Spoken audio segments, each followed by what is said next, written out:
I'd like to call to order the April 1st, 2014 meeting of the Statesboro City Council, and I would like to ask Councilman John Riggs to lead us in our invocation and pledge of allegiance, please. Lord, thank you for this day you brought for us. Thank you for the fellowship we get to have here today. Please, we ask that you give us wisdom and strength to do your will, and do things that are pleasing in your eyes. Please be with those abroad who are protecting our liberties here at home, and please be with those who protect our lives here at home. In your name we pray. Amen. Amen. Pledge allegiance to the flag of the United States of America and to the republic for which it stands, one nation, under God, indivisible, with liberty and justice for all.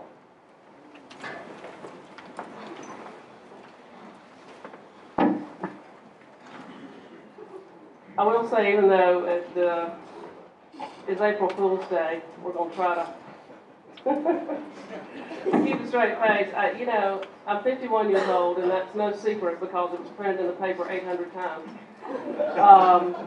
And I've been married now 28 years, and I've been dating my husband for 3 or 4 years longer than that. So basically, we've been seeing one another for over 30 years. And this morning, he ran into the bedroom and acted like he'd already been off to work, and he's like, "Get up, get up! It's 8:40." I went, "Oh my goodness!" And I jumped out of the bed, and it was 6:40.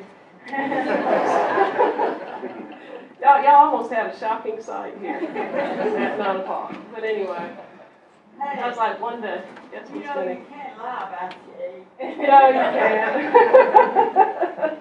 You can try, but then all you got to do is smile, and the wrinkles come out. Okay, we're going to go to item 3, which is recognitions and public presentations. We have a number of those today. So I'm looking forward to it. I think they're interesting. I think they speak a lot about our community and the good things that are going on. So I hope that you all will be a little bit patient with us. We normally don't have this many, but again, I think it's indicative of the wonderful community that we live in. So I would like to start by giving a presentation, proclamation for Arbor Day, and I know Mr. Henry Clay was going to be here to receive that proclamation on behalf of the tree board, but I don't think I see him in the audience. So Robert's going to do that. So if you don't mind coming forward, Robert. Is there anybody else even in the tree board? Yeah.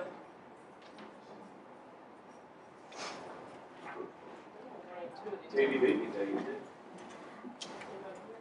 Yeah, Kelly's here with TVB. Come on up, Kelly.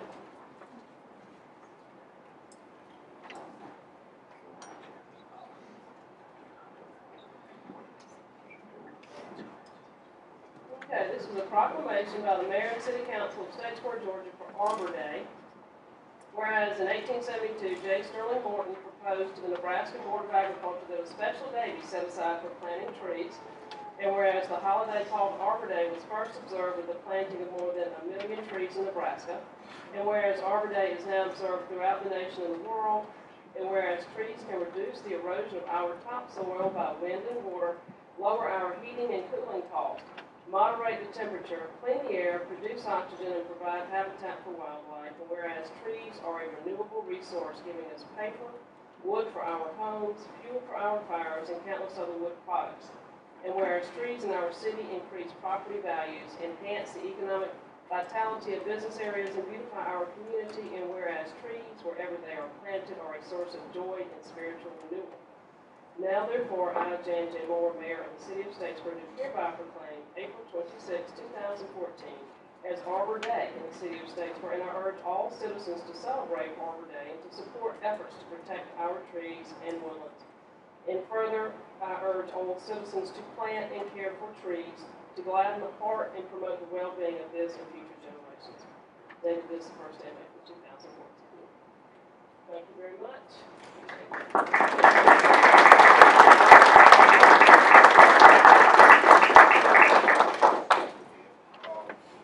Mayor, if I could real quick, would like to make everybody aware by moving it to April 26th, we will join forces with the Great American Cleanup, the Spring in the Statesboro, the SDA, and the Farmers Market we'll be having a big event downtown, around the courthouse in East Main Street.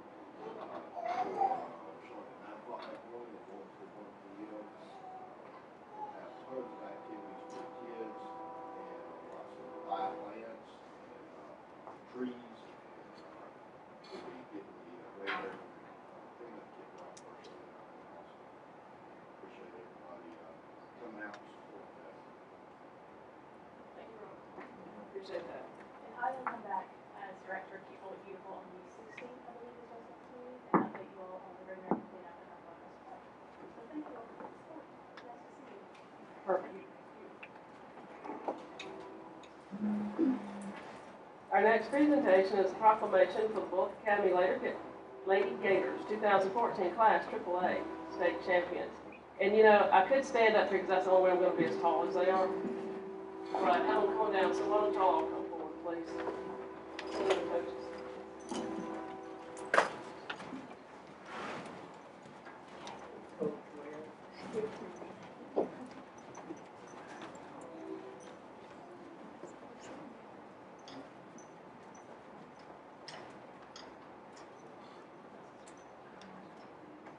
Really, with 2 injuries, it's tough to be a state champion. Walk up here on crutches, but this is a proclamation by the Mayor and City Council of Statesboro, Georgia, to the Bullock Academy Lady Gators. Whereas in 2014, the Bullock Academy High School girls basketball team, also known as Lady Gators, finished the season with an overall record of 33-1, with a tremendous season winning the GISA Class AAA State Basketball Championship. And whereas under the leadership and guidance of head coach Paul Webb, the team competed in the finals at Mercer University Hawkins Arena in Macon against Stratford Academy, defeating Stratford in a dominating performance, scoring 46 points against Stratford's 29 on March 8, 2014. And whereas it was the first basketball state championship in school history, and the first girls basketball state championship in Bullock County since the 1952 Stilson High School team won the state. Whereas the Bullock Academy High School girls basketball team won the 2014 state championship with a victory that will go down as one of the greatest moments in Bullock Academy High School history. And whereas the City of Statesboro City Council recognizes Bullock Academy girls basketball team members Ashley Clark, Brooke Gilbert, Danielle Atkinson, Chelsea Oglesby, Mary Kate Thomas, Kristen Kingery, McKay Sands, Paige Spence, Kate Lomax, Sarah Evans, Claudia Tess, for the accomplishments they demonstrated over the past several months and for their hard work, dedication, perseverance, and love of the sport of basketball. And whereas after several months of dedication, teamwork, and fun for a very talented basketball team and their coaches, which include head coach Paul Webb, assistant coach Beth Burke, coach Regina Days Bryan, and coach Will Duberly, the Bullock Academy High School girls basketball season came to a remarkable end by being awarded the 2014 Class AAA State Champions. Now therefore be it resolved that the City of Statesboro Mayor and Council, in recognition of the accomplishment of the Bullock Academy High School girls basketball team, hereby present this proclamation to the members of this recognized state championship basketball team and its coaches. This the first day of April 2022.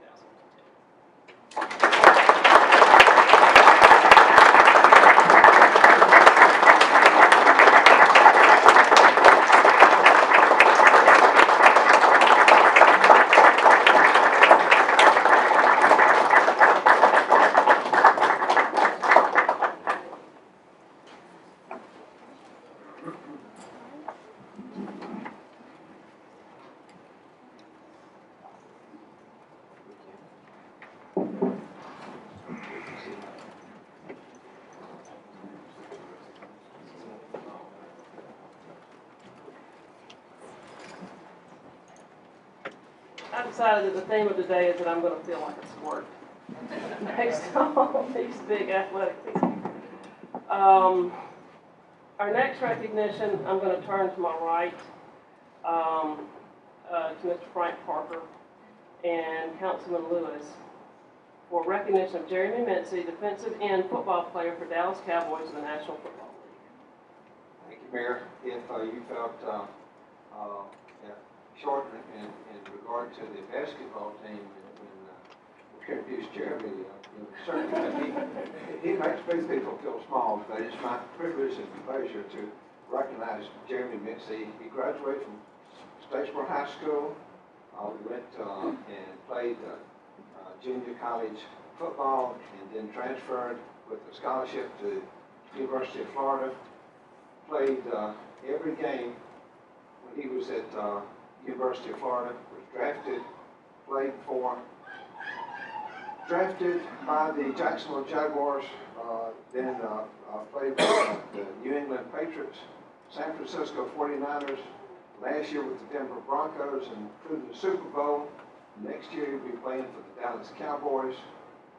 He, as I said, graduated from Statesboro High School, and we're certainly proud of Jeremy. He's married, has 2 young daughters, and both are present. He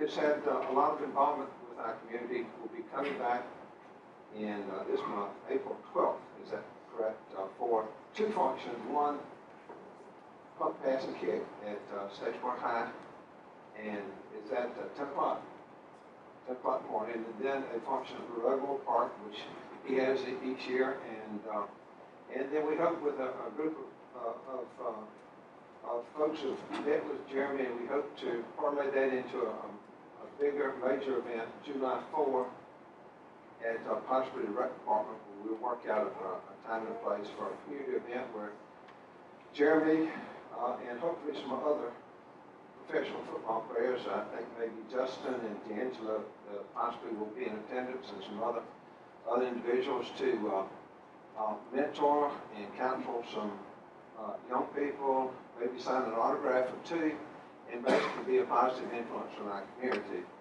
And I'm sure I've missed some things because he's quite impressive young man, and has a very, very positive attitude. And I think, like I said, I think can be a positive influence. And I appreciate he recognizing, as the other 2 football players, it's very unusual for a town the size of Statesboro to have 3 young men playing professional football. And that speaks well of our community, of our citizens, our coaches. And with that, I'd like to recognize Jeremy and see if you maybe have a word to say. As you see, he's quite impressive.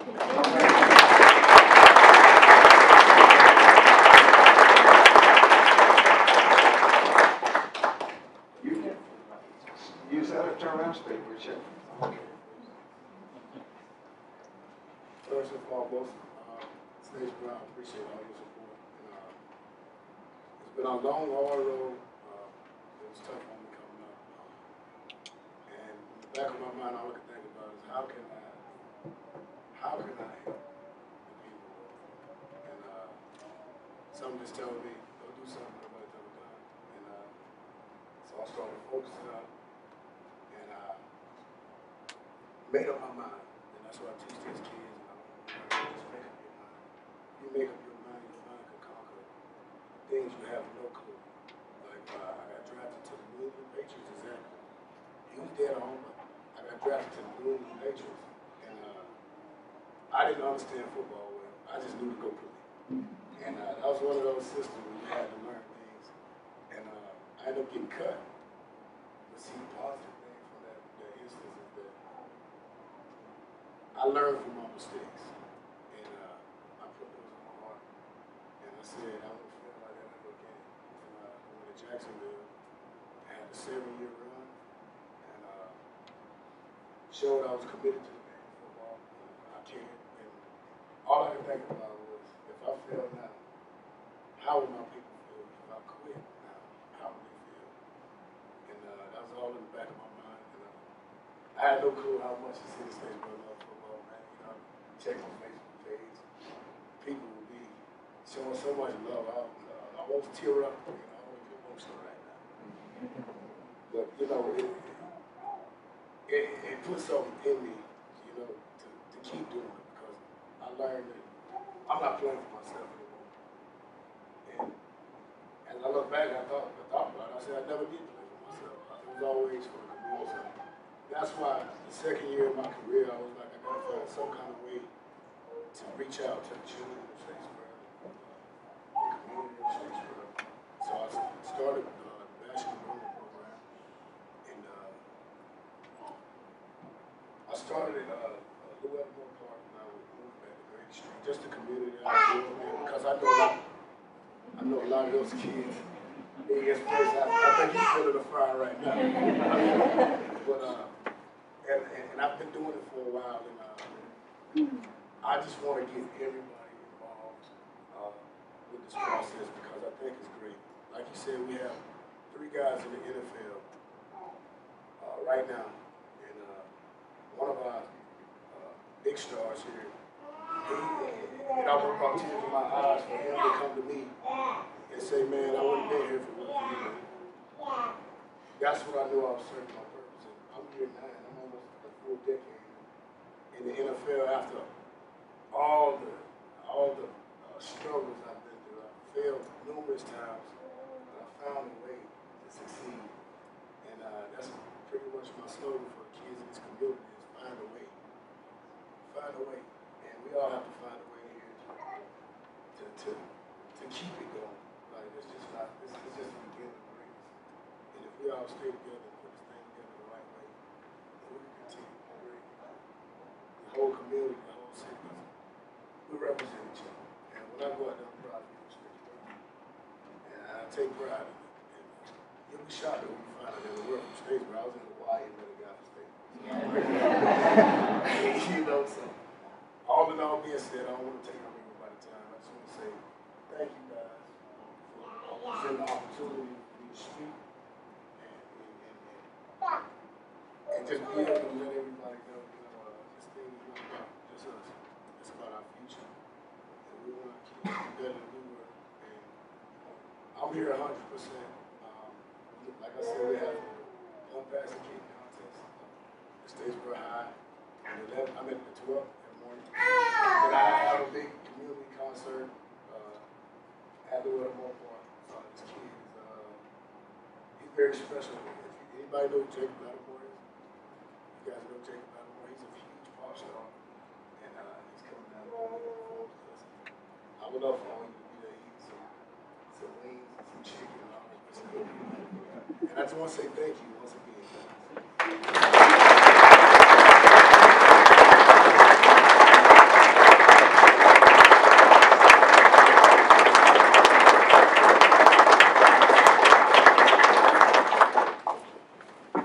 Jeremy, could I get you maybe quickly to introduce your family? I'd like to recognize them as well.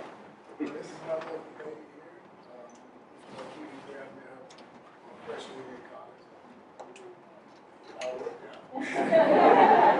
Now, this is my mom. Always had my back.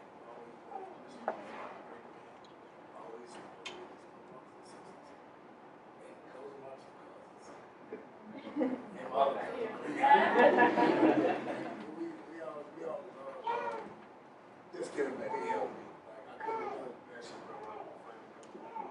Help me put this together. I just want to be something special for the community. Something for me. But that's what I do. And I want everybody to put fruits in my labor. If we have to. And I'm willing to any of you guys need any inspiration. I'm always reach out to you. And thank you.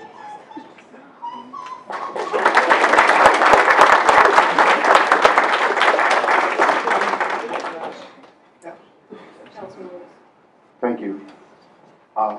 Jeremy, today, hopefully we will vote on to give you a key to the city, which we don't have today, but during festivities, when you come back on the 12th of this month, we have that ready for you.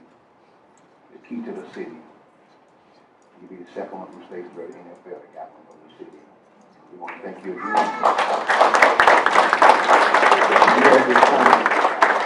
I'd like to put this in form of a motion that we vote on this, if it's okay, the please the council. So, you want to go ahead and vote now? Is that what you're asking? Yes, ma'am. Instead of waiting for others to do it. Do I have a motion to issue a key of the city to Jeremy Metzing? You might make the motion that we did. Do I have a second? Second. Okay, any discussion? All in favor, please signify by saying aye. Aye. Opposed? The motion passes. Thank you much.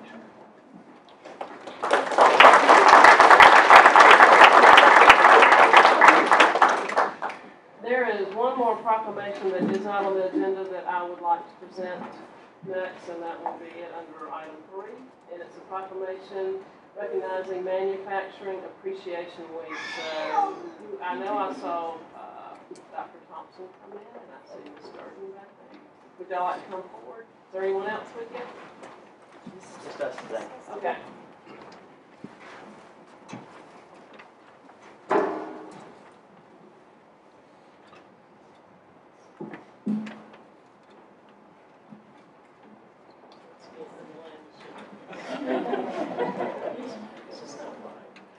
Okay, this is a proclamation by the Mayor and City Council of Statesboro, Georgia to recognize Manufacturing Appreciation Week.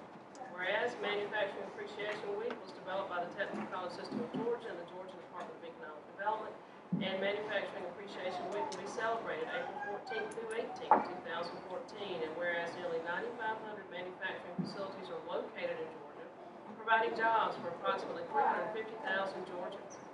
Georgia's manufacturing operations, such as transportation, equipment, aerospace, computers and electronics, food, paper, metal fabrication, textiles, and plastics, create state wealth by adding value to raw materials through the application of people skills and investment in tools, technology, and talent.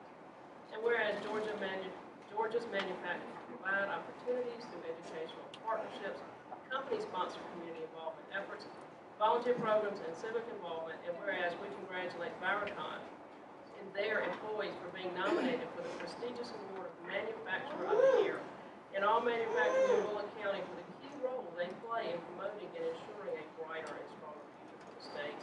And whereas the Manufacturer of the Year Award will be presented at a luncheon on April 17th at the Georgia International Convention Center to companies in small, medium, and large categories that exhibit a high degree of corporate responsibility and economic impact on Georgia and demonstrate a commitment to workforce excellence.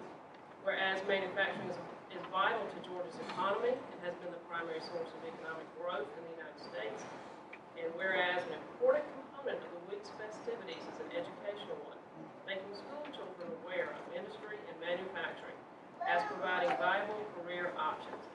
Students from throughout the state of Georgia participated in a placemat, poster, and t-shirt design contest, respectively, with themes to honor manufacturing in Georgia. Therefore, be it resolved that the week of April 14th through 18th, 2014 be designated Manufacturing Appreciation Week, the 20th annual celebration to acknowledge the critical and fundamental importance to the prosperity of our economy in the city of Statesboro and Bullock County. This on the first day of April 2014. Thank you, guys.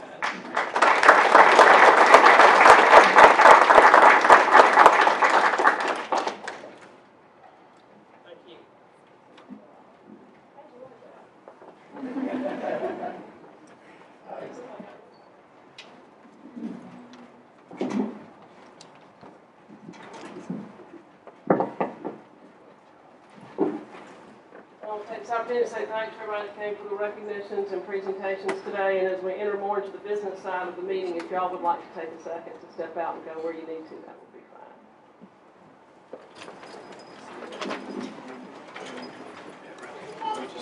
Thank you. Congratulations.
we'll start back.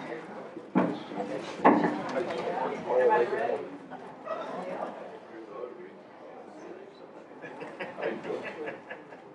Okay, we're gonna start our meeting back, and I will, again, Sue, our clerk, Sue Starling brought this up, and, I didn't mention it before I released everybody, but I'm gonna ask Allison Goggins to come forward, please. She has a special message that she would like to issue to our Public Safety Department, to our council. Good morning. Madam Mayor, council members, and guests. Never in my wildest nightmares did I ever imagine I would be the victim of a violent crime, much less a violent crime in my own home. The officers of all the branches of the Statesboro area law enforcement, who are the keepers of my sanity and my safety, have chosen a path which makes our lives far better than they would be without their devotion to a higher calling.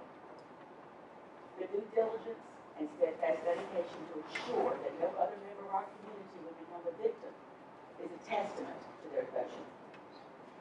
It is the right of every American citizen to be protected by law enforcement. It is the privilege of every Bullitt County citizen to be protected by our law enforcement officers.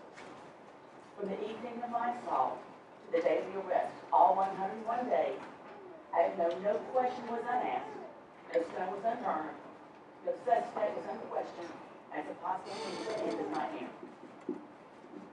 Public Safety Director Wendell Turner was committed in this quest. He checked on me often to assure himself that I would survive this. Detective Kevin Weatherly, behind whose mild demeanor lies a shrewd analytical mind, updated me on the progress of the investigation. These two are by no means the only ones who kept my safety as a priority. But also Lieutenant Rob Ryan and Major Scott Brunson, and my unsung heroes, the patrol officers from all shifts, many of whom I know by name, and all I know by their loyalty. I cannot tell you how many times I looked out my windows day or night to see an officer checking my house and yard. If I was outside, and I wasn't much in the early days, patrol officers would stop and speak and ask if I needed anything. If I expressed unease, they came without question to assure me. Their resolute devotion is nothing short of extraordinary. Your words cannot express my appreciation and the appreciation of all who know me and who are a part of our community. In Washington, D.C., carved on the iconic statue of the soldiers holding our flag aloft the Iwo Jima is a quote, "Uncommon valor was a common virtue." That quote applies to all patriots then and now, especially those in the Bullitt County law enforcement. To these men and women, I have unwavering respect and a forever grateful heart. Thank you. Thank you, Allison.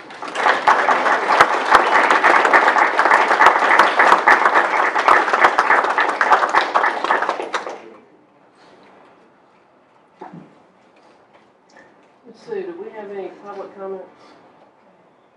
Okay. Move to agenda item 5, which is the consideration of a motion to approve the consent agenda. Do I have a motion from council to approve the consent agenda? Motion approved. Do I have a second? Any discussion? All in favor, please say aye. Aye. Opposed? Motion passes.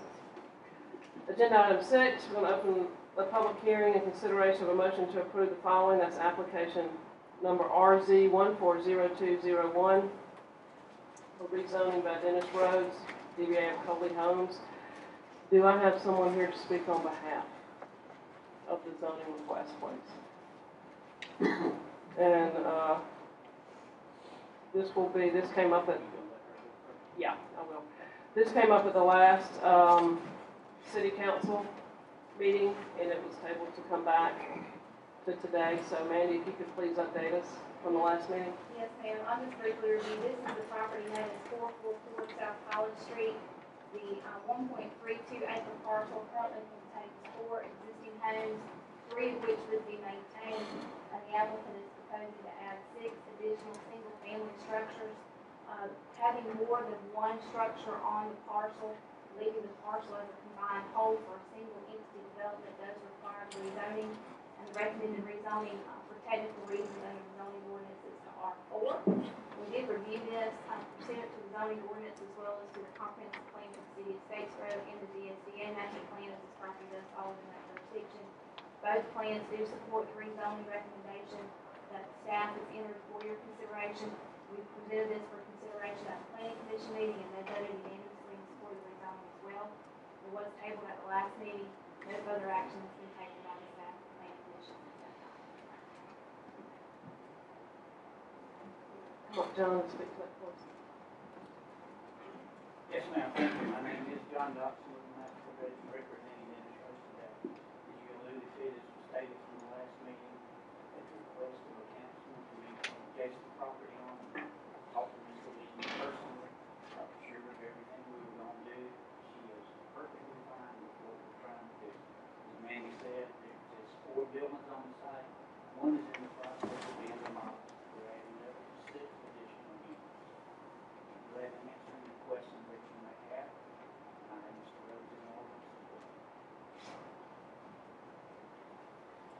Mandy, we talked about it before, and then kind of briefly, Phil and I talked, Councilman Boyd and I talked about it a little bit after the meeting, about sidewalk connectivity. Is there any way to connect this, and where would it, if we connected this to somewhere sidewalk, where would it go? I don't believe, I'll refer to it, Robert, but council, to my knowledge, there's no way to connect this property to any existing sidewalk infrastructure that we have. No, that will over private property.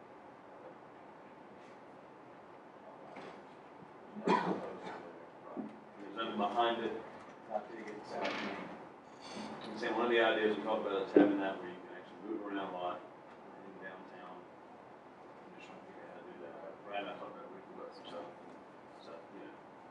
We do try to offer that as a recommended condition if there is an existing infrastructure to link into, or we anticipate it to be there to link into in the future, but there's none tonight. One thing that does prohibit that is the width of College Street as it currently exists. If there was an existing sidewalk along Kennedy Street that connects that lane, you could come down and get that, yes. But in this particular case, it's in there, it's hard enough to get traffic in there. And I'm not saying that this is necessarily the parcel, but we gotta start somewhere. If you don't start putting in sidewalks, then at some point, everything will redevelop and nobody will put a sidewalk in. I agree, Gentile. So, but this one's kind of in the middle of Yes. nowhere, you know. Now, Gentile is a prime example. You have a sidewalk in place now that I think will add greatly to that area. I wish we hadn't been decided. Eventually, I'm sure it will. Didn't you guys require a sidewalk in front of Ray Hennon's place around there, too? And then you gotta tie it into it, right? If there's right of way that we can reserve, we typically ask to have that reserved. What that hill is right there in front of your, that property, there's no, the heck of the sidewalk. Escape that. I'm sure the kids in that area will love it. I'd like to make one comment. The property adjacent does have an easement through that property to South Main Street, so anyone living in this project can, I assume with the adjacent property owner permission, can transverse through that property to get to South Main. So it would come through the Henley project and then through the Midtown Market property, which there's an easement to do that. So there's a way for this traffic to move freely to South Main Street. It's pedestrian driving or driving? Well, there's a driveway, but I see pedestrians using that driveway, and so I think there's a way that they can get to South Main in a safe fashion rather than have to walk down on the street that doesn't have sidewalk. And I'm saying there's no problem with the adjacent property on the end of the property, just to get represented. And then that's what, and we talked about that, but right now, a rezone doesn't put that. I mean, you put that in, and if you put that in, I don't know how you put that in. Rezoning, you can put a fence up and stop that. Right. Well, right now, we actually have we have one tenant that's home all day long, a retired couple, and we have about 75 people a day that walk through the property right now anyway. Walk through our parking lot and stuff. The only thing that we'd ever put a fence up, we've only got complaints about people walking behind the units. So if we were ever doing anything, putting a fence up to steer people into the parking lot to walk through the parking lot instead of walking behind buildings to get to the parking lot. That would be our only thing. Well, I wonder if we can help you by asking them to tie into a certain area. Can we do that? We say we want you to tie in. I'm not trying to redesign your property. If there's no way for them to leave that parking lot or those houses without going behind your property, there's a clear. Well, most of the traffic. Georgia Southern's figured that out, y'all. That's why half of it's paved. They realize that if it's not a clear way to go, you'll just go straight. Most of the traffic that's coming through our property is not from tenants that live next door right now. It's actually from people down the street that are walking to town. So it's not actually from really nobody that's next door has been the ones walking to our property. Most of it's tenants down the street that do not have vehicles for transportation that have been walking through the property right now. One is, there again, because of the width of College Street, you may have room between the right of way and the buildings on Midtown, to put a sidewalk or whatever, but then you would be putting a sidewalk on somebody else's property. Mr. Henry would have to agree to allow on that sidewalk, but I'm sure between the two parties, if there is going to be a lot of pedestrian traffic, I'm sure that would be a lot. Fortunately, I think it would work a lot.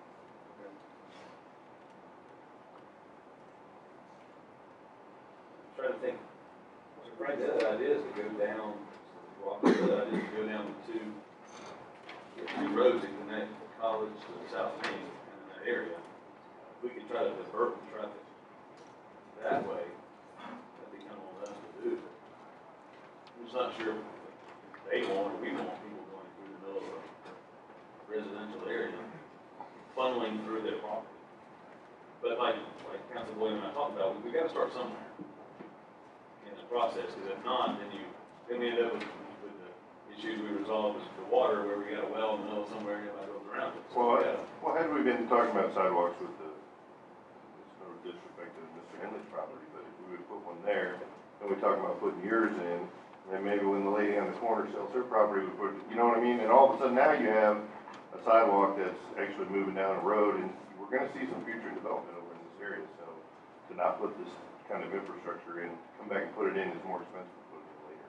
So why not have these developers put it in? We have done that a number of times, where we've even reserved the right of way for future installation of sidewalks where we've had the room to do so. Where we could go ahead and reserve something in preparation for the future, we've done that. I just don't believe there is that room, to my knowledge. just drops off. But we haven't had people reserve right away, or at least set their door back on, so we go in there, if we ever have target on that. Yes. Yes, did it on Ray, and we did it on Gentilly for some of those last projects, so we reserved some easements and right away through there, so it was a lot easier to obtain. We don't have sidewalk plan. Alvin, can we open can we pass this? We're in support of the change, so I would assume. Can we pass this with allowing a little bit of open-endedness for Robert to evaluate a sidewalk plan that may be determined to not be feasible? I don't want to stop them from continuing to move forward, but at the same time, we want Robert to be able to go, yeah, we can, if Henley will help us here, you'll help us here, then the plan is this. Good. John, can I ask a question? How does the back of this property, does it touch Midtown Market property at all? How the back of it touches? No. It's the building, right? It's the back of the storage. Storage building and motel, and in fact, I encourage you to visit the site. You'll be very surprised when you look at the back of this property, what's behind it. I would recommend leaving all the vegetation exactly what you can, because looking out the back of the building is nice on the adjacent property. One thing that we make it in with is, and I think that's what we did on Ray's project, we reserved a sidewalk along. And maybe that's what we need to do. I don't think you can put it in there at one time, if you want to do it at one time. I believe we have enough room between the right of way and the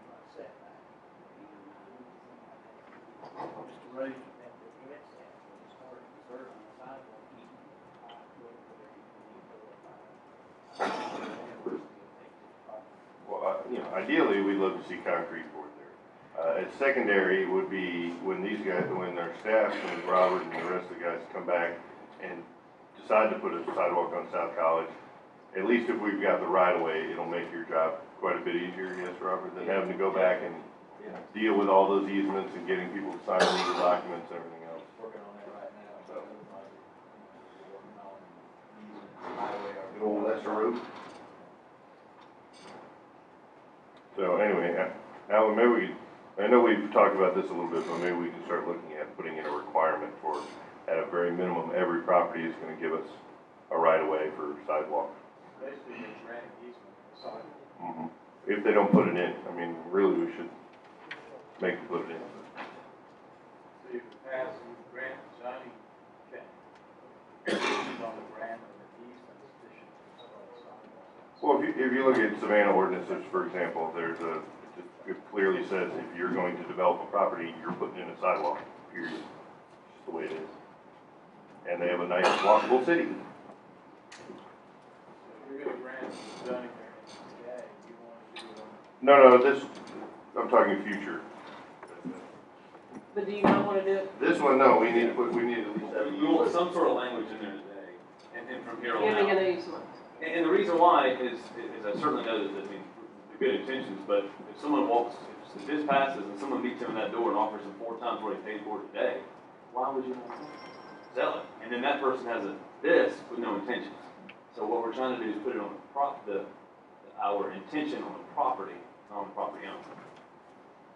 And that would be to pass something that says it on there, that says we're going to do a sidewalk, or we're gonna allow room for a sidewalk, or however you feel we ought, or however you feel we ought to work. We can attach the easement to the property.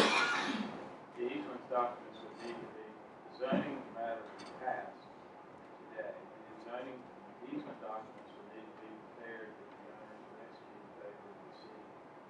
And then, that would be how this would work. That's how all of it would. That's a great start. Are you okay with that? I see you taking a deep breath there. No, I'm fine. That's fine. With these, fine. And that shouldn't affect the layout of the property or anything else? The easement would fall between the existing right of way and the concession concept. We don't want to see any sidewalk easement. Well, unless easement, you gotta get in 2022 before we do the South College sidewalk. Tell you some horror stories about it. We won't get it. It's not. Maybe later. Maybe later. You wanna make a motion? Okay, do I have a motion to, approve application number RZ 140201 with the property owner granting an easement for future sidewalk development to the city? Is that accurate? Is that how it needs to be worded? There is a. The easement sufficient for sidewalk development. Okay. Or we grant the variance subject to the property owner granting us the easement, yes? Yes. No. Motion made. Second. Any discussion? All in favor? Aye. Opposed? Rezone is granted. Motion approved. Now we gotta go back and get Brad's easement.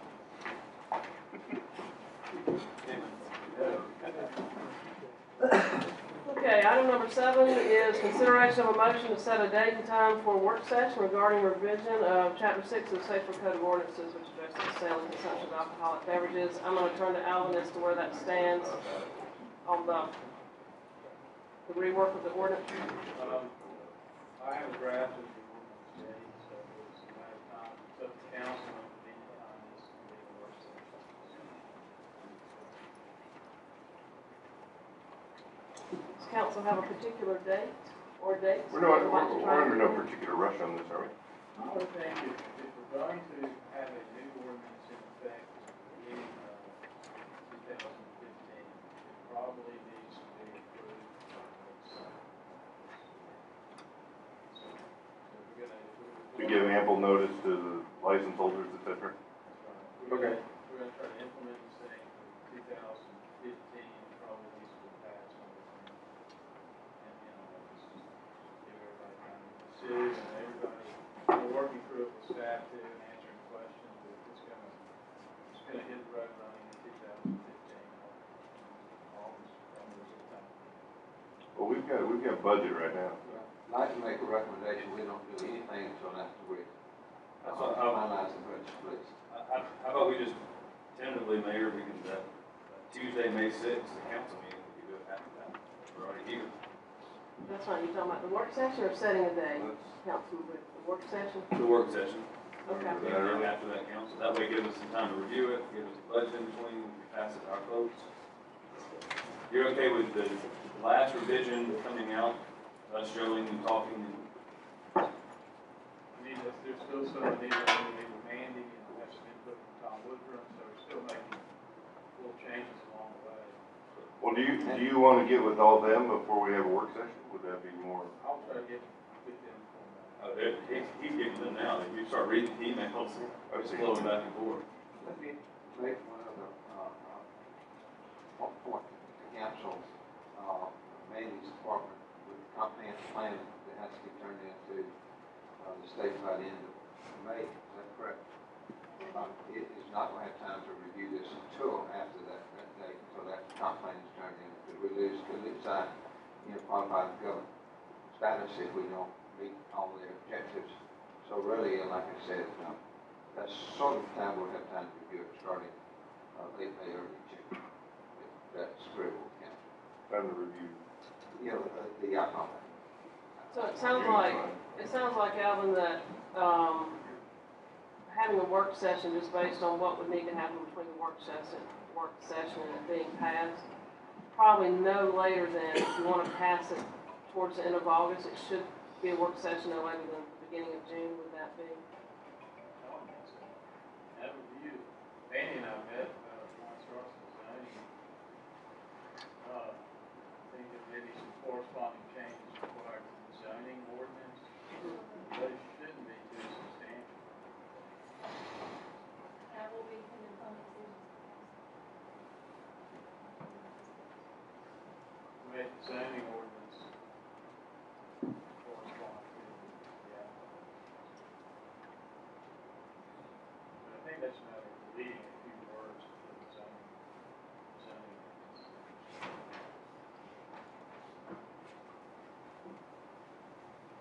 Do you still want to look at the May 6th? I'm just saying that's not it. I mean, we can do it, if we're gonna push it to June, we can. I would invite all y'all to come out to summer camp. We can do it live out there. It'll be fun, we'll canoe, talk about it. But we don't have to get, I'm just saying, there's no doubt between now and a month will give us a chance to kind of go show it. We might be able to show it, we can at least have a first round of ideas. I have a feeling it's gonna be a lot of ideas to go back and say what we do like or don't like. There are interested parties in the community that I'm happy to meet with them too, if there's any ordinance with them. Yeah, at some point we're going to need to drop a rough draft on the public. That's what I'm saying. So we can do it then and then Okay. go to March. So do we want? So yeah, I mean, we can do the work session and then, it'll be another 6 weeks or so before we make revisions. So we table that till the end of June. So you want to go for May 6th? May 6th is fine. Okay. Just a brief one. Little quick walkthrough, hit the highlights. Old, new, boom, boom. That's a John Mike. So do I have a motion? Do I have a motion to set the work session for May the 6th? Motion for work session, May the 6th, lunch included. Second. Any comment? Okay, any discussion? All in favor? Aye. All opposed? Okay, May the 6th it is. Lunch on Councilman Brett. Everyone gets that. Second. Sounded pretty clear to me. Okay. Item 8 is presentation, consideration of a motion to approve task order number 2, professional services agreement with Ecological Planning Group. I will turn to Robert Cheshire. Thank you, Mayor. Yes, thank you. Today we've got Courtney Wright with EPG Consultants. She's been in front of council before. What she's going to do is just briefly update you on where we are with the creation of the city's comprehensive stormwater management program. She's also going to then turn into where we go from here, which is task order number 2. So just bring you up to speed on that, and then hopefully we can vote on it. Good morning. Good morning. City Council. Should invite your consent Robert, do you have anything to advance the slides? Robert did the wrong slides. Okay. So, I'll try to make this fairly quick, but I do want to spend a little time to talk, just going through with you what we accomplished in the last phase of this project, as well as what we want to accomplish in the next phase. The first part of this project was really designed just to assess your stormwater management plan, figure out where you were, what was the condition of your drainage infrastructure, and of course, during the time period over which we did this project, you had some major flooding events. So it should probably be fairly obvious to anyone who's been in Statesboro that there are some issues within the drainage system that definitely need additional resources. So if you just want to click through, so we get all the tasks up here, these are the tasks that we went through. We looked at did a pilot project of inventory of your drainage system where we went out and did GPS inventory in the field and looked at the condition of the infrastructure. We also looked at capital improvement project needs and where there were issues within the system, where it was undersized, where it wasn't functioning properly, and came up with recommendations for projects that would address those issues. We looked at just the level of service that the city wanted to provide to its citizens in terms of its stormwater program and what the cost associated with that would be. And then we did a little bit of preliminary financial analysis in terms of what would it cost to achieve the level of service we wanted to address some problems we found within the infrastructure, and then what types of mechanisms there were to fund that. So this is just a summary of the drainage system maintenance need, and it just looks like a bunch of words and numbers, but this is only 20% of your system, and there was probably close to 400 or 500 issues within just the drainage system in terms of needs for maintenance, regular cleaning, or structures that were broken, needed to be replaced. Stormwater infrastructure, like any infrastructure, has a lifespan, and there needs to be proactive maintenance done to expand the lifespan, and then eventually it will need to be replaced, like any type of infrastructure, water, sewer, or stormwater. This is the drainage capital improvement project map. These are all of the different projects that were identified, and this doesn't mean that they're the only projects, they're just the ones that we identified as part of this project. And you can see they're throughout the city, so there's a significant need. It was about $2.3 million for projects that we identified. So all told, we looked at, in an ideal world, where would we like the funding to be for the stormwater program? Assuming that there was a stormwater department created within the city, what would we need to address, start to get ahead of some of these issues, be more proactive in our stormwater work? And it looked to us to be about somewhere in the neighborhood of $950,000 to $1 million a year to fund this particular department. Of that cost, about $300 is already within the general fund. Those are costs that already exist in the city. They're just within other departments because you don't have a stormwater only department. So it's about $600,000 to $700,000 of new additional cost.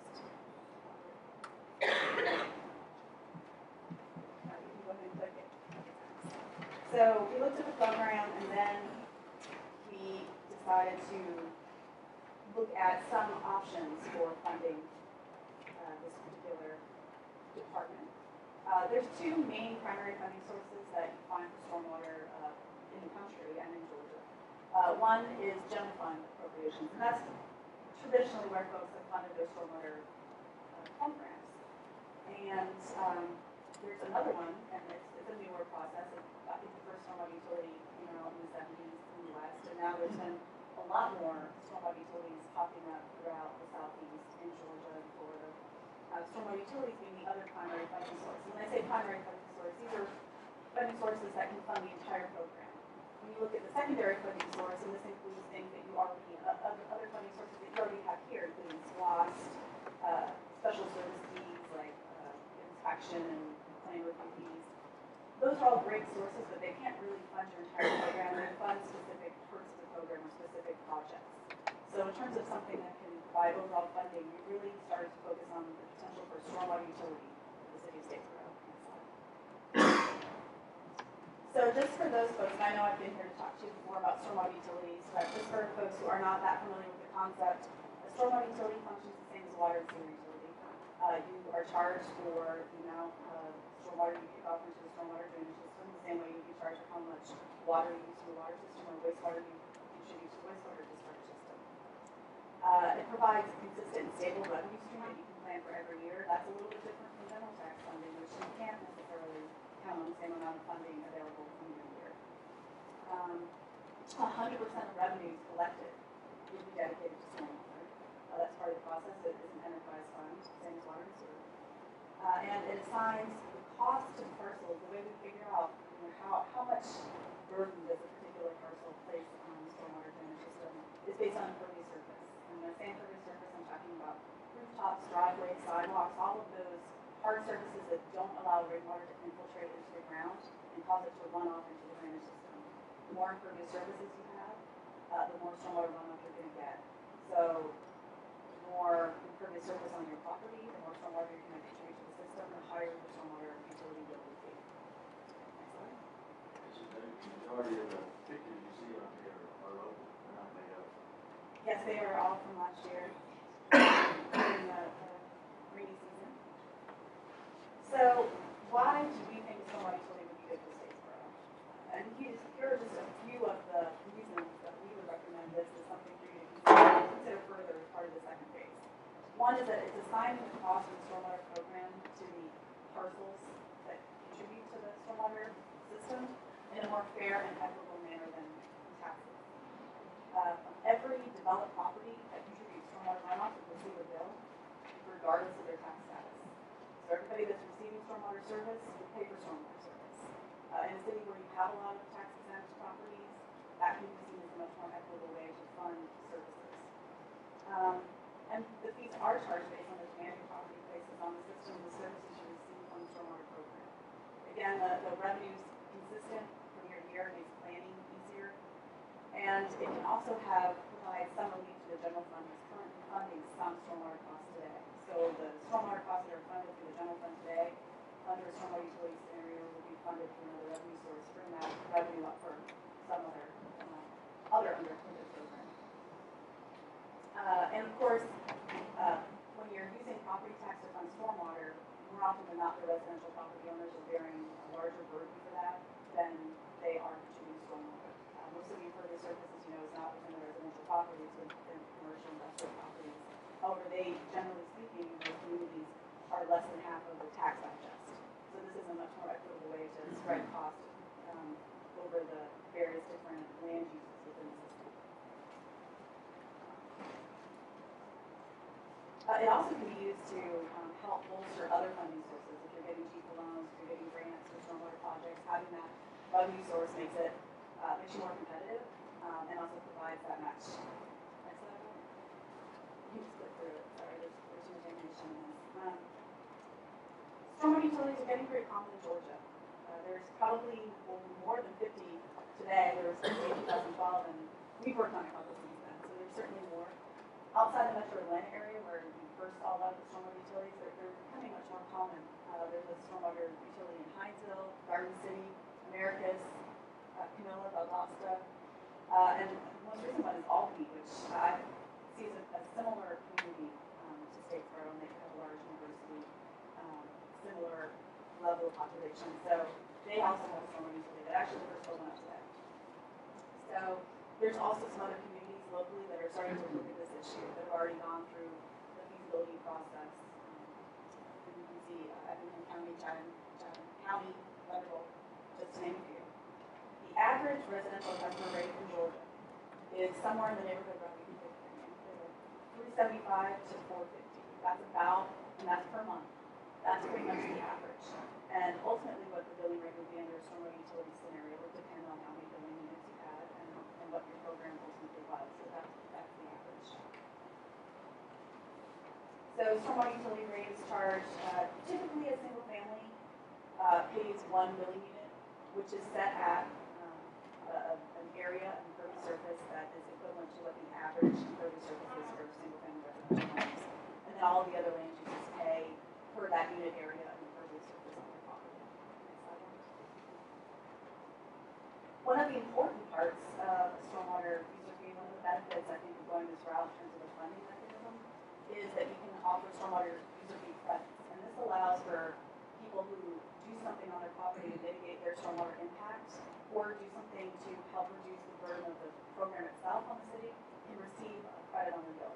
So if you have a detention pond, if you don't discharge directly to the city's MS4 or stormwater system, I should say, or you do something in terms of water quality management, you can receive a credit. And you can also, it allows you the opportunity to encourage the kind of innovative stormwater activities and behaviors that you would like to see, things like water resources education, watershed stewardship, street cleanups, all of those things. So this is, as part of the first phase, you did, like I said, a preliminary financial analysis, just to look at, is this even really viable funding source for the city of Statesboro? If you were to go this route, what would you be looking at? After doing some work with impervious surface delineations, we determined that your building unit would be about 3,500 square feet of impervious surface. That you'd see you'd have about 22,000 building units, and that if you were to bill at an example rate of $425 per month per ARU, and again, this is all just a preliminary projection, you would generate about $1 million worth of revenue, which if you go back to what we talked about in terms of what your program costs, what we recommend for your future program, that would address that issue. The projected program costs for 2016 under the scenario we're proposing would be just under $1 million. And that would provide a benefit to the general fund for services that you're already paying for through the general fund of about $300,000. So the next steps, and this is what we're talking, this is the proposal that's in front of you today, or the contract that's in front of you today, has these next steps in it.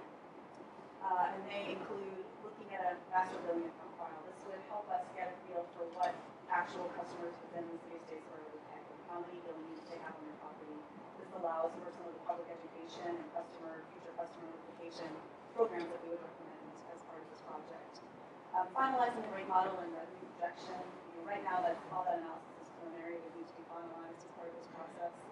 Looking at what the stormwater credit policy would be for this particular city, as well as beginning implementation of citizen education. After we did all of this, we would want to present to the city council, and it might be 1 or 2 times throughout this, but I do want to stress that by approving this contract, you're not approving stormwater utility, you're just approving us to move forward with looking at this concept in depth for you, so that we can give you the information you would need to make a decision in the future about whether this is a funding option that you wanted to have here in Statesboro. And that we're looking at, according to the schedule in this contract, would be sometime in December that we come back to you to ask you to actually make a decision about whether or not to have this one on utility. Rob, you want to put it one more time? Okay. Finally, if you did decide to move forward, we would also provide customer service training for the staff here. Don't let them off the deep end when they start getting customer calls. And the first billing cycle under the current schedule that we're proposing would be in July of 2016. So there would be plenty of time to let folks know that this was going to happen, why it was going to happen, what would be the benefits they would receive from this new utility. Especially those entities that have a budget cycle similar to us, it gives us time to educate them and get it into their budget cycle. You want to give them time also to apply for credits, that they can receive credits. All right, on the next 2 slides, I have the schedule that we're proposing, but also in the contract that you have in front of you, just to give you a little bit more detail about it. You can see here that these are the different tasks that would happen prior to us coming back to you, which would be developing the actual billing information for folks, looking at some initial public education and notification, just to let, especially for those people that have budget cycle issues, we want to let them know that if this were to be adopted, this is what we'd be looking at in the future, so we don't give them time to adjust to that. Looking at the credit policies, we would be developing a proposed ordinance for you to set the actual enterprise funding utility. We need a new, obviously, final financial numbers. Once you make that decision, Robert, one more time to the next slide.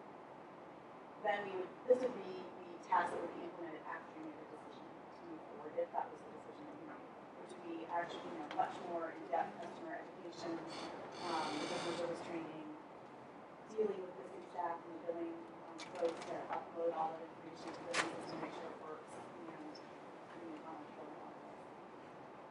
So that is the conclusion of what I was going to present today. Is there any questions? Courtney or Robert, whichever would like to address first initially, this is being driven because of stormwater control funding issues, but with EPA issues, we're also facing potential testing, and stormwater treatment future. So this is being driven by basically federal legislation that's driving all communities towards this sort of thing, is my understanding. If either one of y'all like this, Sure, I can touch that. There's several federal and state programs that have requirements for you to have stormwater programs and watershed protection programs, one of which is your NPS police water discharge permit requires you to have a watershed protection program, which does require some of these types of stormwater programs, and that those were required to implement them to maintain your wastewater permit. There's also a stormwater permit. Statesboro actually managed to state this year, they just announced it, but every time there's a new census, you'll be reviewed and they'll look at the density of your population, whether or not you're in a nice area for the census. And if you do, you could be subject to an additional stormwater permit. So there's a lot of regulatory, there's a regulatory environment out there that also requires this. But by and large, I think the major need we saw for the city of Statesboro was the need to begin to be proactive about your infrastructure. I think anyone that's heard about the nation's report card on infrastructure and how there's been such a lack of investment, and not because people don't care, but just there's so many competing interests, and stormwater often doesn't compete well. We really saw a need for the city to begin to invest in stormwater infrastructure. There's been a tremendous amount of development, and the system is old and undersized. Does any of the council have any questions? I think just, I guess the main thing, after reading this and hearing this, I would, make a motion. I'd like another month or so, or another week, 2 weeks or so, at least, contact Valdosta, contact America, just to kind of grasp us a little better. Because, we just did some water raising, we just, had some issues with raising with the community. You go from water rate, now we're looking at doing another $4 on top of 300 square feet of space. So that's well, it is a tax. So we're looking at another tax where they're added basically 4 in a row. So I just want some time on my end to be able to call Americans, to call Valdosta. You want to call it a tax? Yeah. Anytime you charge somebody for something in your city government, I think it's a tax. It's a fee. Well, what else is it? Fee, tax, you gotta pay it. No. You don't have a choice. Yeah. Would you have a problem, money's budgeted under SPOS, and our current SPOS for this contract, we broke it in half, $150,000 contract, but we did break it in half to give some logical points for updates and whatnot. Would you have a problem with, approving task order 2 so that the consultants can move on with the study, or are you feeling uncomfortable even with that part? Well, again, and we've had discussions about this, so I understand where you're coming from, but if we approve this contract, essentially what we're saying is do some research on implementing a stormwater ordinance. If we're not going to implement that at all, why do this study? Well, I think, and actually I spoke with the mayor of Valdosta about 3 weeks ago, because theirs, I think, is implemented this month. They go in March 1st, Albany. Yes, it's implemented this month. What? Valdosta's been around since 2004. One, but that long. Okay, I think you're right. So anyway, theirs is implemented March 1. And what she said was that in the implementation process, and that's why I was curious when we talked about that, Robert, with the schedule, that they did a very aggressive notification of the public before they voted on whether or not to implement it. So what they did was they went ahead and got all the information together and said, this is what it could generate, this is what we need to fix, and are you as the public willing to accept it? So they went ahead and went forward with that process so that they would have the information to give to the public so that the public could come back and say, yes, this is something we want the flooding to stop, we want this to stop, or no, it's something that we don't. So she said that they were very, very, and you may be able to speak to this, I don't know if you work with them or not, but they were very, very open in the process, and they got a lot of feedback from the public, and the public ultimately was overwhelmingly positive and said, let's go ahead and do that. So I guess the only reason I'm bringing that up, that if we want to be able to give the public an opportunity to say it's something we want or we don't want, or we will support or we want, we probably need that information to be able to show them, honestly, this is what it looks like it's going to cost. And, give us the feedback if you want it or if you don't, or, how will it address flooding or potentially from an infrastructure standpoint to come back and do that. So I guess what I'm saying in the long long and short of it, how do you give the public the information to determine it without? Well, and I see what you mean, but if you look at the information up there, master account file, public education, rate model, revenue estimate, you know, the thing, what I don't see in there is a list of all the things that need to be fixed. Are we're just gonna raise $1 million and just throw it at stormwater without some kind of a, this is what actually needs to be fixed? Well, I mean, I part mean, of that, that to me looks like we're spending $75,000 to set up a utility. Mr. Boyd, if I could, Robert, can you go back to the first couple Yeah, slides? we have a list. We actually, Yeah. as part of this first phase, was to go through and determine the list of capital projects that need to be addressed, as well as an assessment of your infrastructure system and. You said you did that on 20%, did you not? Not the capital projects, just the stormwater condition, the drainage and condition assessment. The capital projects is citywide. But in terms of the maintenance need, doing the 20% pilot project study we felt was enough to help us determine what the need was in terms of crew and equipment to begin to be proactive in maintaining it.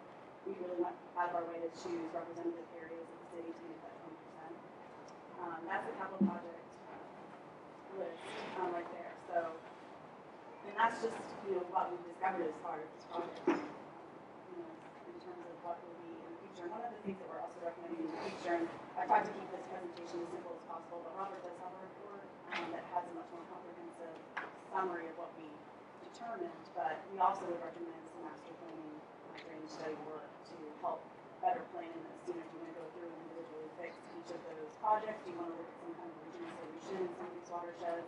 Prioritize watersheds based on how many projects you have in the area of the projects, and all of that is summarized in the report from the first phase.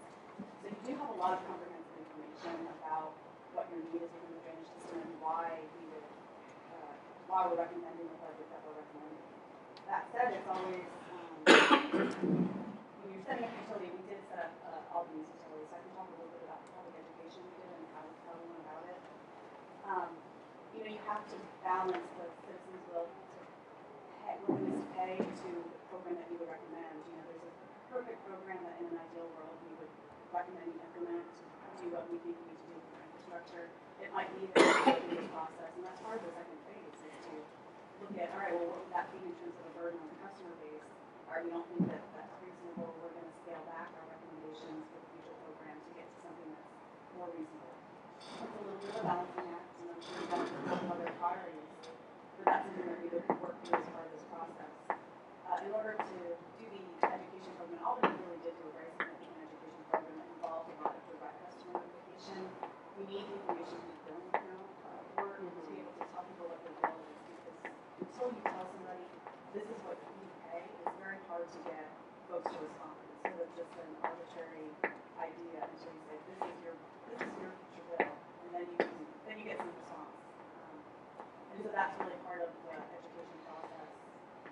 did y'all work with Dunwoody when they set up the city of Dunwoody? We did not do that. Okay. The only reason I brought that up is because when Dunwoody set up, established themselves, they found out they had a $30 million stormwater problem that they had to go in and fix from the get-go. They had not been done with their infrastructure. That's the only reason I asked that question.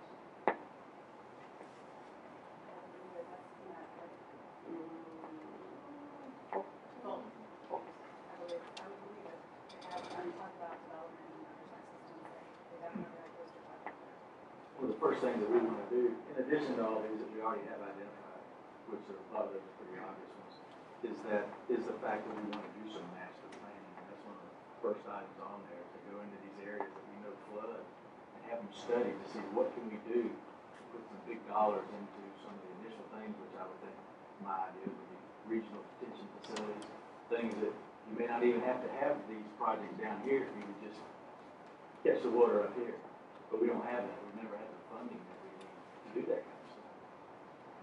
Let me mention on funding also, in the current year's budget, there's no money, we all had the flooding issue, Councilman Boyd and I, you and I rode the city and saw a lot of that, had numerous requests, since that point in time to address a lot of the issues, and my reply to everyone that's called is, we have no funds to do that. That's in the current year's budget, and next year's budget at this point in time, there's no money projected. There's no money available to do any of that. So again, it's trying to come up with a way that's going to, you know, sooner or later we're going to have those issues again. Might be this year might not, but we won't have the flooding issue, so we're trying to responsibly come up with a method in which to deal with those issues. So, we don't have them in the future. And again, at this point in time, there's no funds in the budget. I guess one of the reasons I asked Mayor is because we've had, unfortunately, we've had $75,000 studies in the past. Should read that from the and that's the exact number. And we kind of knew what the answer was. So I guess my question is, if you're going to approve this, then we're going to move forward with it, with the plan. I mean, there's no, because they're going to give you a response. You're not going to say, you guys are good. It's not happening. I mean, no one does that. So you're going to say, you need to do these things, and it's going to cost this. Okay, we already know that. She's already told us that. So, I mean, I think this council is ready to move forward with stormwater utility and put it in place. Yeah, but we're going to, I think there's a reason to do task order number 2. And I'm not sure I'm at that point. I'm not sure I'm at a point to move forward with a stormwater utility. It's going to cost our citizens in an average home $4 a month and an average business $60 a month. I'm not sure I'm ready to impose that fee on our community. Even though Robert may say, look, you got a choice. If you don't do it, we're going to flood you again. But the flood only lasts 3 days. And, so I'm just saying it's not terrible. I know there's some EPA, EPD, I know that's coming, but the study's going to say do it. It's just like that silliness of the consolidation. Let's have a study so we can determine whether to consolidate. Of course you're going to say consolidate. 100% of your time says consolidate. So it's going to say to do it. But I mean, hey, everybody else is ready to roll with it. Let's roll. But I would rather have an opportunity to call and I guess go to Americus and go to, I mean, Albany and Valdosta are kind of different. They've got a major river that runs. If you were involved in the stormwater before that 2 years ago, or 3 years ago, we definitely need to talk about it. About destroy the wastewater treatment plant from someone's plant. So, that's all I'm saying. So I'm just saying 1 week, 2 weeks. I just want to make a phone call. But I mean, it's where you go. I just think there's no doubt it's in there. Wayne, I think you've been mentioning this for us for 10 years. That it's coming. That we're going to have to do it. So of course we're going to have to. Let me kind of update you on what's happened in this past year. This is getting serious with the Environmental Protection Division's in the process of writing standards for stormwater operator certification. And it's coming in the very near future that you're going to have certified operators for your stormwater system just like we have to have for the water and sewer system. And it's close enough that the Georgia Association for Water Professionals this year has created a stormwater division because this is coming from EPD. It's going to happen this year, I don't know, but very, very soon you're going to have no choice but to start containing and treating and operating the stormwater system just like we have to operate the sanitary sewer system. And we just need to be ahead of the curve. If not, catch-up is a lot more expensive than planning, and we don't want to react, we want to plan, and that's sort of where we're coming from. This study to make sure it's implemented in a proper and responsible sort of way, and that's what we have to ask the council to consider. And the timelines don't necessarily have to be fixed, correct? As far as implementation, no. Timeline will be up to council when it's When it passes. Can I say one thing? And you probably think that I might disagree with Councilman Britt, but actually, I love the dialogue. The whole dialogue that we're having here is really what I'm looking for, because you have to buy into this. This isn't a Robert Cheshire or an engineering department thing. This is something we've observed, it's something I deal with. Not necessarily every time it rains, all the time. But you have the vested interest in it. You have to represent it, and I love the dialogue, and I appreciate it. If you don't believe it, you don't want it, let's go another direction. But I will say that these consultants, we didn't just do it just to do a study and set it on the shelf. We saw a need and really wrote it correctly, and they have done a fantastic job. They're as good as I've ever worked with. Well, we understand that these things are coming down the pike, but even in the PowerPoint presentation, there are we don't necessarily have to go with a individual funding utility type That's correct. fee. There are other ways we can do impact fees or construction fees, or there are other ways to go besides just going straight from utilities. What you find with this is it just gives you that constant, Sure. something you can count on budget, like the budget retreat we're having in 2 weeks. We can sit there and say, this is how much we're gonna get, because we know it. Creates a stream of constant complaints about paying an additional Yeah, $450 a month. absolutely.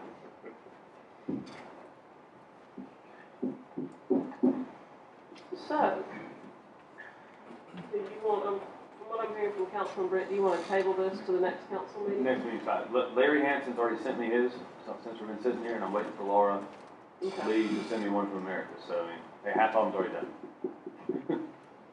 Okay, so we want to table this until the next council meeting? I can make that, and I'll send this out to you guys if you want to see. Would you shoot this out to us as well? Sure. Yeah, I can, do you want to send a final report? Yeah, whatever information we'll give you. Put it on the report, You're be fine. interested in Yeah. that, I'll be final report, I can also put that out. Yeah, Albany was what? Yeah, I'll send a report.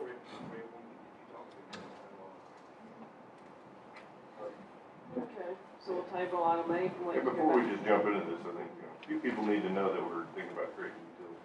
And I know a few do, but I don't think the general public is aware of something like that coming down the pipe. So Mayor, I make a motion to postpone the item number 8 to the next meeting. Do we have a second? Second. Any discussion? Okay, item 10. Okay, thank you. All right, Brian here. Item number 9 is consideration of a motion to approve the upgrade of the water sewer operation software and network systems not to exceed $250,000. Mr. Taylor. This is a project that manages our water and sewer system. It's not building software. This is actually the operations of the water and sewer system. It will be upgraded some network infrastructure, and we will also be upgrading software that we currently use to generate purchases. Brian, it's my understanding that the system we have now is if it were to, like we talked about, if Tim comes to us and says he's got a fire truck, we need a new one, not because it's necessarily totally broken, but he can't get parts. So you're telling me that the system we have now, if it messes up, The system that we have now, it runs off of Windows XP. And it's got one, we're going to upgrade to Windows 7 or Windows 8. Also, it is the only server operating system that we have 2 levels back, and that's a security risk. The last of the services is kind of different ways to moving forward, getting them more flexible.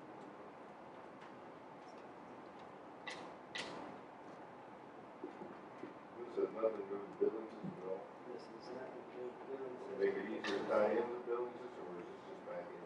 This is complete third back end. This is the operations of the treatment plant and our bills.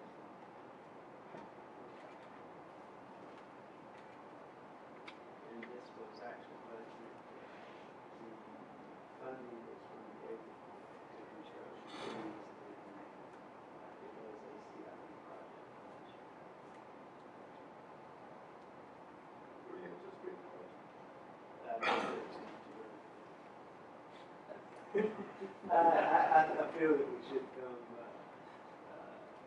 that. Well, you are going to come under that. do you mind including the laser and clicker in that 250? Just for me, from here on out? With USB talk. We'll Wayne, are you okay with that being in that budget? Because I'm asking for one. We'll get you one. If I could just kind of update what Ron said, this is basically what we call the SCADA system. It's the system that lets us monitor and control every well, every sewage pump station, every elevated storage tank, every piece of equipment in the treatment center. We had this system originally and hardware and everything put in 95, so we've upgraded a few times, but way behind the curve with the expansion we're having, especially out in I-16. 4 pump stations more. It's critical that we get this up.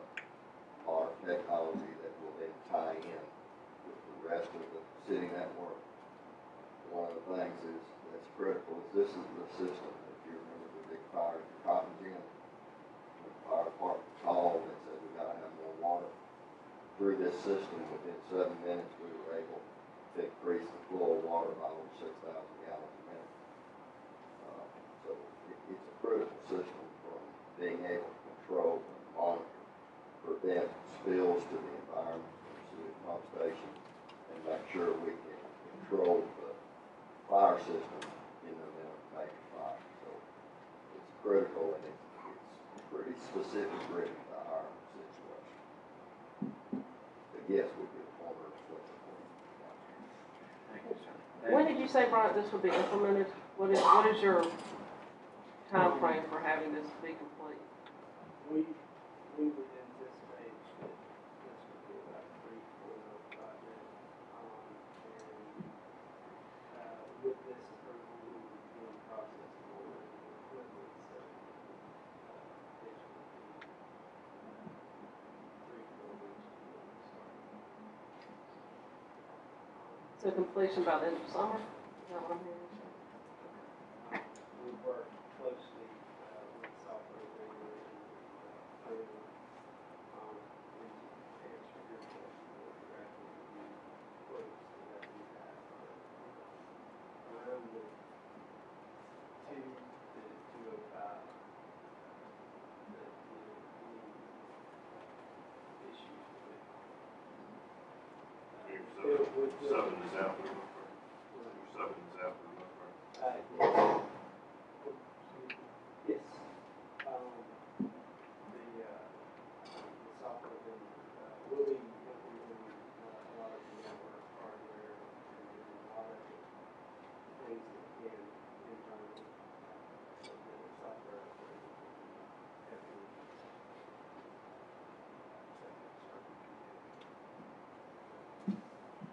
Take it, there's only one software vendor you go through.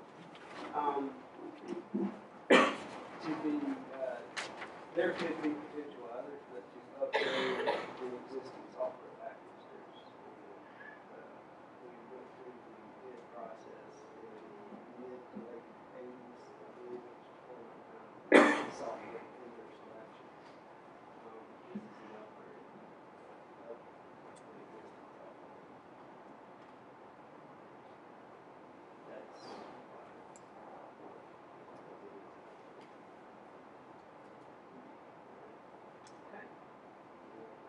Any other questions from council? Do I have a motion to approve the upgrade of water sewer operation software and network systems not to exceed $250,000? Motion to approve? Do you have a second? Second. Any discussion? All in favor? Aye. Motion passed. Item 10, other business from city council. The only thing I have, with the exception of my was to recognize 2 special ladies. My wife is babysitting, we may hear in the distance on occasion. Linda Drift, and we hear any more. If I step out and bring back, we sit here, that would be okay. I'll come back. She can be in executive session, she can't discuss with anybody. So that's all I have. What is Mrs. Parker charging? I'm not sure. That's Trust me, there will be some sort of fee, you know. There they are, 2 special ladies. Bring London in for everyone to say. Do we need to, before Alvin ducks out, do we need to direct him to look at the sidewalk situation ordinance and maybe get that with him? So we don't have to do this on every project, it'll just be part of the deal.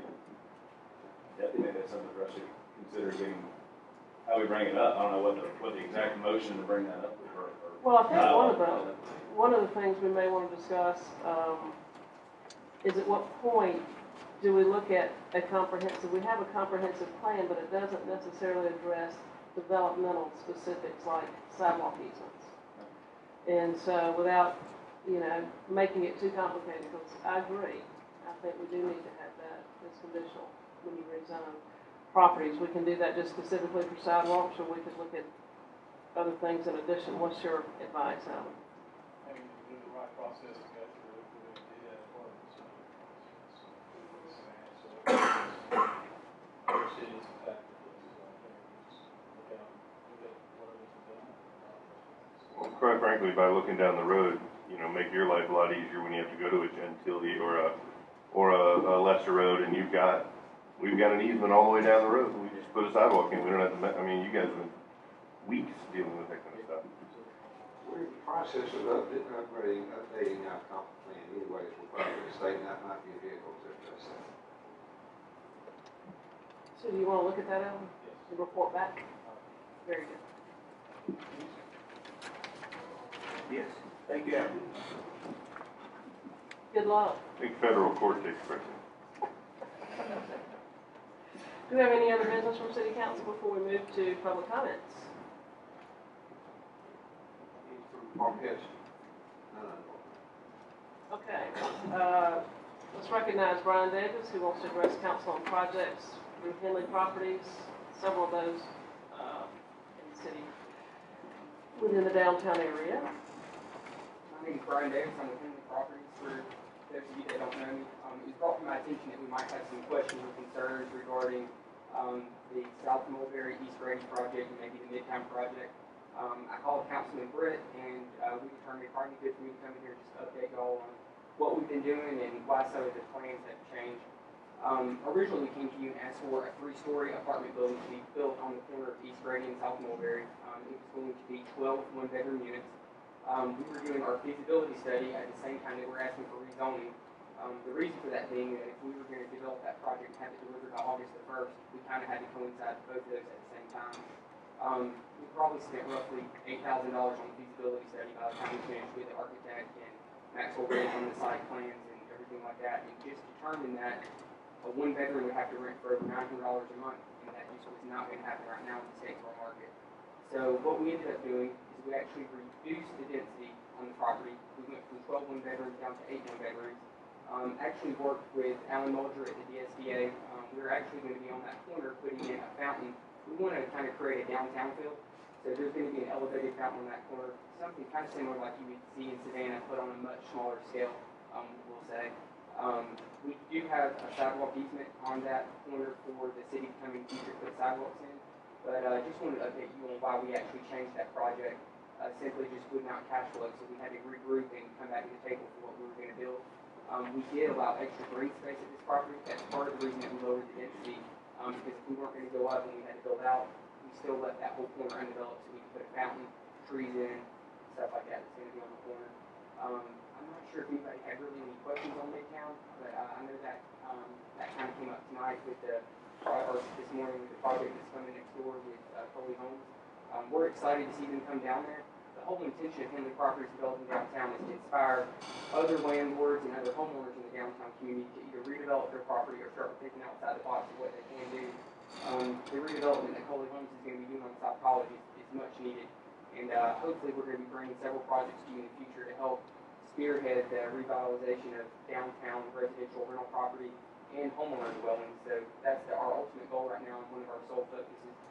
If you ever have any questions about anything that Henley Properties is doing, I would be glad for you to call me. I would be glad to do a site visit with you. We're very passionate about what we're doing downtown, and I'm on these sites every day. I'm in the office every day, 9 to 5, so I would love to meet with any of you on an individual basis and talk about any of our projects that you have questions or concerns on. So we look forward to being a bigger part of the downtown community. So does anybody have any questions about anything that we're doing? When is Mulberry going to be done? It will actually finish June 1st. We actually have some tenants moving in. Hopefully our fountain project will be starting on that corner in the next 3 weeks. We actually ordered a fountain from a Savannah fountain company that does a lot of projects. So you should see a lot of change in the next 3 or 4 weeks on that side. And I think how much did the DSDA put into that fountain? The DSDA committed $5,000 for the fountain project, and that project is actually a $20,000 corner project. It's not something we had to do to rent the units. We actually have all the units already rented before we decided to do the fountain.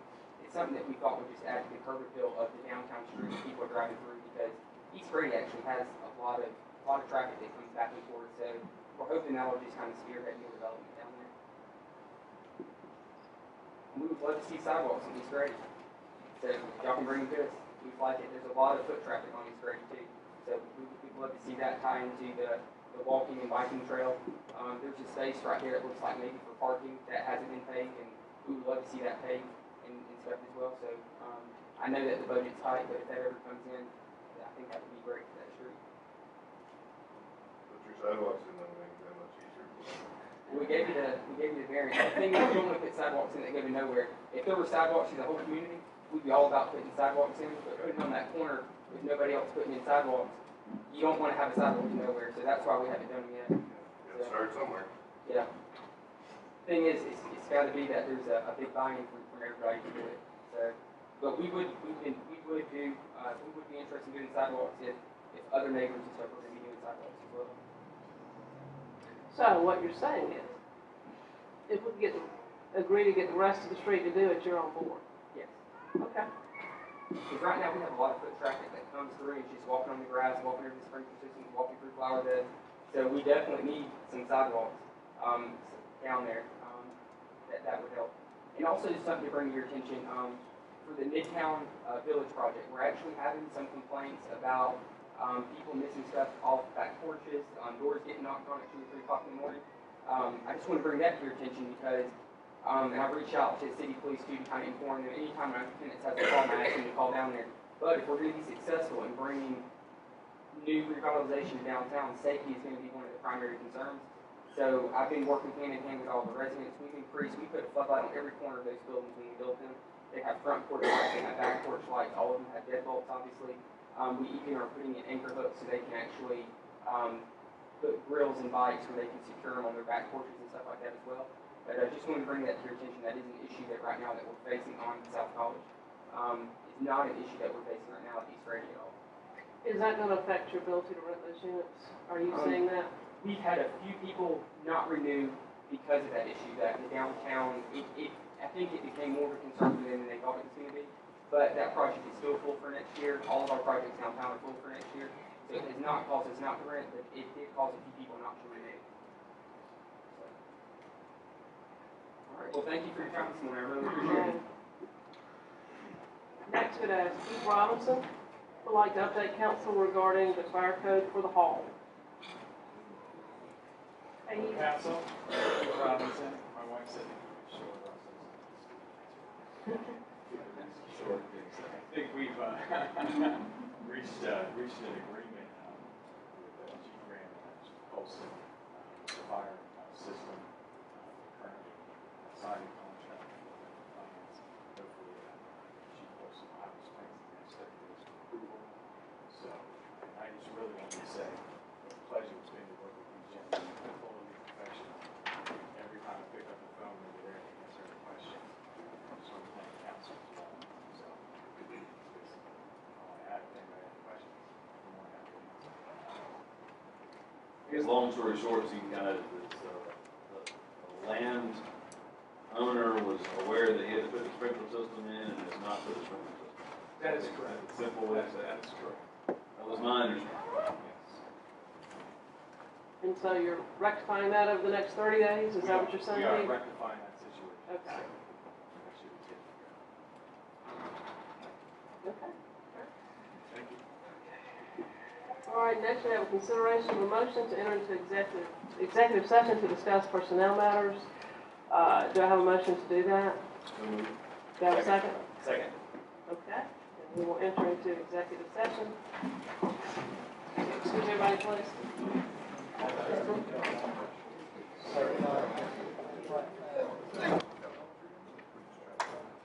Okay, we're going to reconvene.